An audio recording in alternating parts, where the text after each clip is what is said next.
So every time somebody mentions Montenegro, the first thing comes to people's mind is Kotor. Kotor. Everyone's always saying need to go to Kotor. Now my question is it worth the hype? Well, today we're in Kotor and that is exactly what we're here to see. So we're gonna just explore this town, and first impression, first glance, this place is absolutely beautiful. You have the bay, all the water, and you're just surrounded by mountains. Super beautiful so far.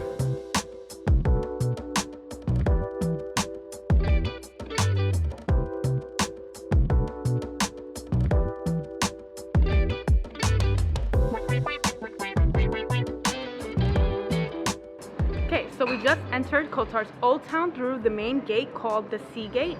Kotor is 2,000 years old and has been through the hands of everyone from the Venetians, the Hungarians, the Austrians, the French, and most importantly, the Serbians.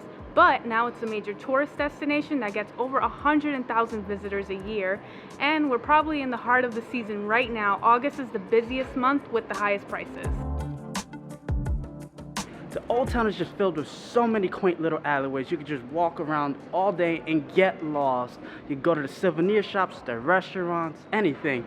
But the two main touristy spots here are the two churches, which is St. Nicholas Church and St. Luke Church. And St. Nicholas Church was built in 1902 it's a Serbian Orthodox church, and the original church was burnt down on Christmas Eve in the 1800s. So the St. Luke's Orthodox Church is interesting because it is the only church in this region that did not suffer any damages from the earthquakes in the 1970s.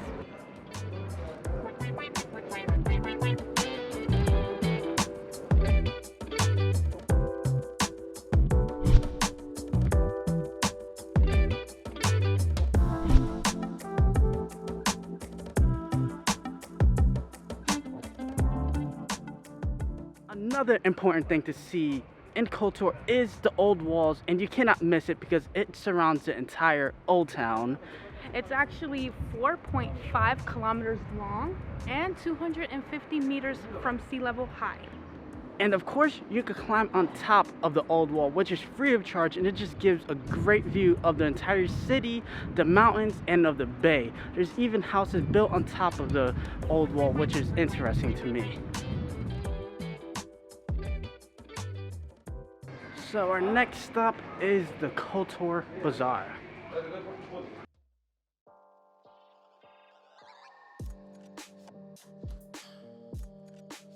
The bazaar was honestly nothing too special. It was actually pretty small, but still good to walk in, still a good place to buy some souvenirs for a good price, and we actually walked out with a flag. Now we're actually gonna go find some food because it's been a pretty long day already. So of course, being near a bay in Kotor, I had to get some seafood, and I decided to get black risotto, and it's black because of squid ink. Not the most appealing thing to look at, but it smells like the ocean.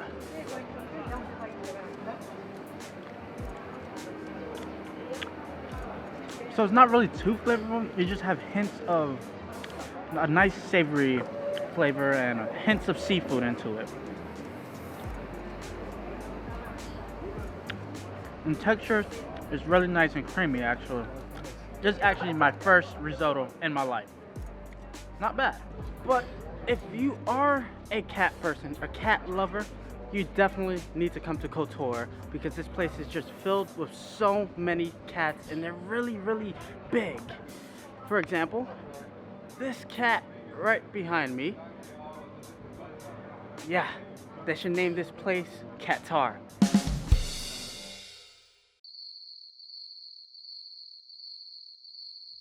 So to end a long day in the city walking around, we come to the beach. Perfect timing for sunset, just for some relaxation and to cool off.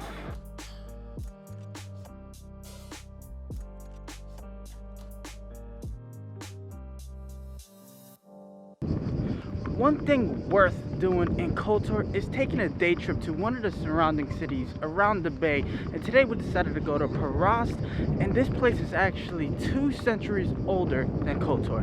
And to get here, we just hopped on the bus. It costs €1, and to catch the bus stop is right in front of Bowley Supermarket and the mall.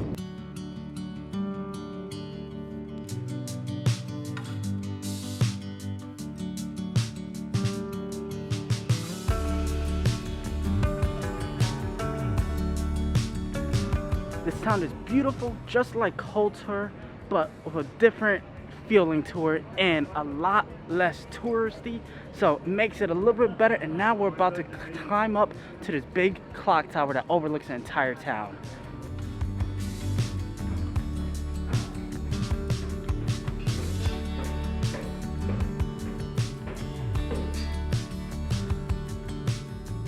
Made it to the top of the clock tower, and you just get these awesome views of the entire city of Parast and the 2 islands which we'll be going to next.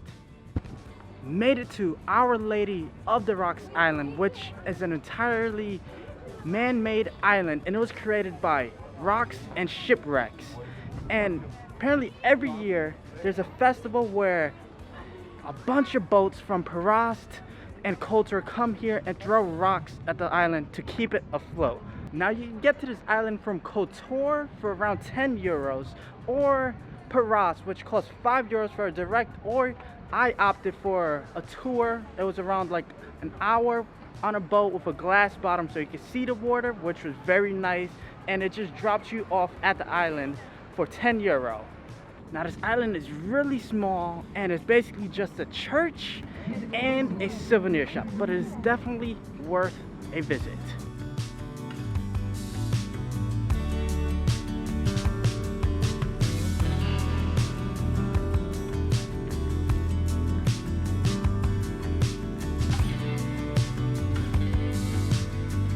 Our final stop in Kotor is the Kotor Fortress, which is situated on a mountain that overlooks the entire town.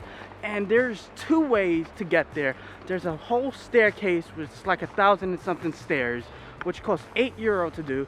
Or there's the trail, which is just a natural free trail, which is what I'm doing. And yeah, so are you ready for this? Let's do it. Let's go.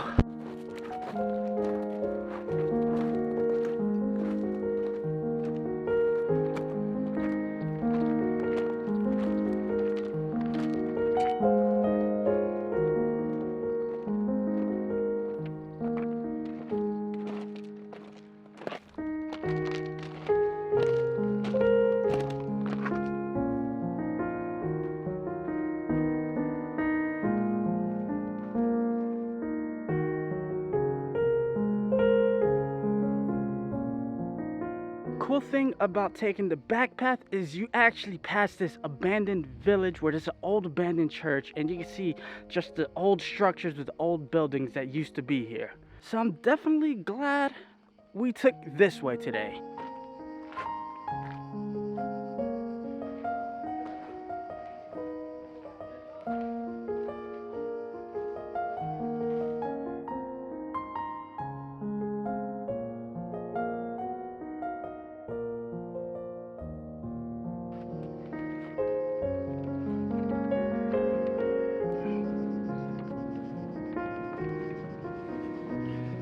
Made it to the top of the fortress finally.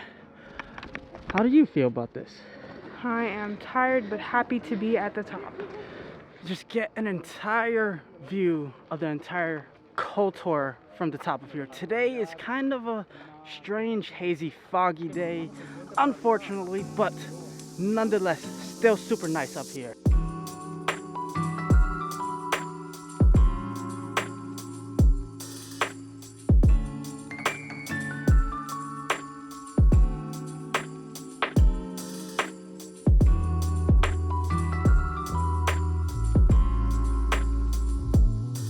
That's Kotor. Kotor, guys. Now back to the first question. Is it worth it? That's for you to decide with all the footage and all the stuff I showed you. In my opinion, I believe absolutely it is worth it. You can spend about a week here and not get bored. There's literally something for everybody, from mountains, beachfront, good food, cats, of course, cats, and honestly, you will not get bored here. And that is all I have to say. I hope you enjoyed this video. If you guys have any questions, leave a comment. If you enjoyed this video, like, and don't forget to subscribe. And until next time, guys, stay off the beaten path.